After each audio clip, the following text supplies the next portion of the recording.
What is up, guys? It's Sky, and today I have another dogfight strategy video for all you pilots out there. And in the gameplay you see is a game of Walker Assault from a couple weeks ago where I jumped in an A-Wing and the Imperials were being pretty tenacious. You see here, I'm immediately engaged by two TIE interceptors, and if you don't know, the TIE interceptor on Star Wars Centralplex is the first phase fighter for the Imperials. So these guys have been pretty much dominating the game, and I initially didn't spawn into an X-Wing. I was gonna try to be boots on the ground, ground pound, and play the objective, but I just saw so many TIE fighters in the air that just had to get up there. And you saw me handily take out that 2v1, so I'm gonna break that down and give you guys a couple tips and some of my insights. So without further ado, I'll roll it back and pause the tape right here. One thing that's really good to do is to try to get an awareness of where your enemy fighters in the air before you even spawn in. In this particular game, I actually didn't do that, so surprise, we have two Imperial fighters camping the Rebel spawn. Now, this is something that bothers a lot of people more than it bothers me.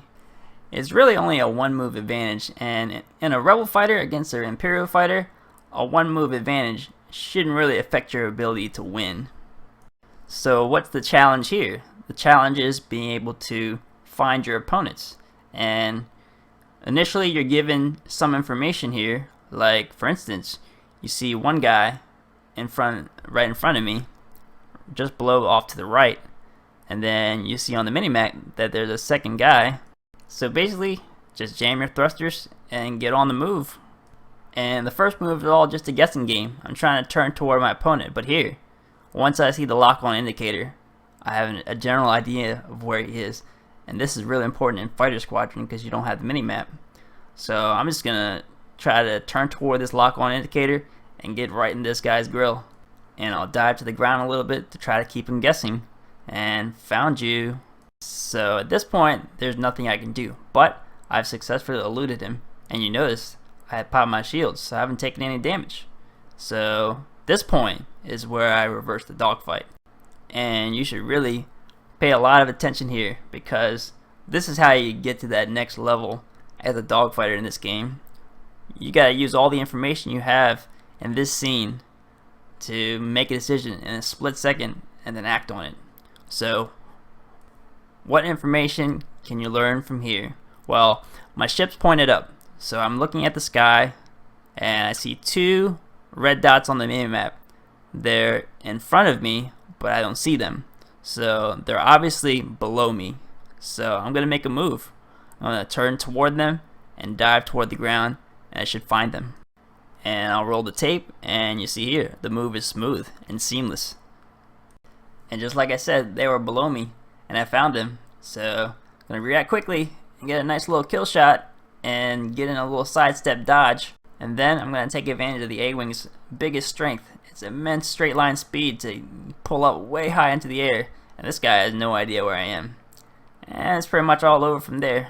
And another thing you can focus on if you're really having trouble with enemies sitting in your spawn is try to take note of when your teammates are spawning in. Try to spawn in with them, and therefore it'll divide their attention. It'll focus their attention on your teammate so you can swoop in from behind and mop up the kill, or they could be focusing on you, and then your teammate spawns in and gets them off of you. And in that situation, it's best to try to stay evasive, stay on the move, try to stay out of line of fire. And you see here, my teammate comes in and cleans up that guy that was sitting in our spawn. I always approach spawn camping as a unique challenge. Like I said before, it doesn't really bother me as much as it bothers other people. I don't really have a problem dealing with it.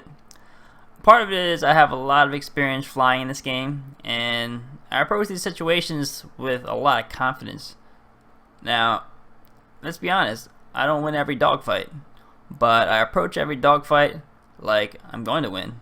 In my mind, if I see you from across the map, I'm going to kill you. And like I said, it doesn't always work out that way, but that's my mindset going into it, and it helps a lot. Because your own fear of failure a lot of times will make you do things and make decisions that you normally wouldn't. And this video was a testament of sorts to the imbalance that exists between the Imperial and Rebel fighters within the game currently, and it's been that way since launch. The A-Wing nerf in February helped a lot, brought the A-Wing back down to Earth, but you still have the A-Wing, which has game-breaking speed. I mean, it pretty much keeps up with a TIE fighter on speed boost, and that's crazy.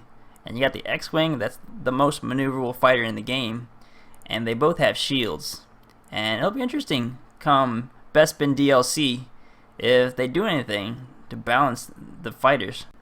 You'll see here a tactic I like to use. A lot of times when I have a low health fighter, I'll bail out and come back in a full health fighter. And this is very tactically advantageous in Walker Assault, because you want to stay up during the bombing run. You want to get as much damage as possible on that Walker. And the best way to do it is come back in a full health fighter. And of course, the spawn campers are tenacious. They're not going to give up just because you leave for a little bit, so you gotta be ready. And hopefully this video helped a little bit. Well, hope you had fun, hope you enjoyed. Stay tuned for more. This is Sky, and I'll see you next time.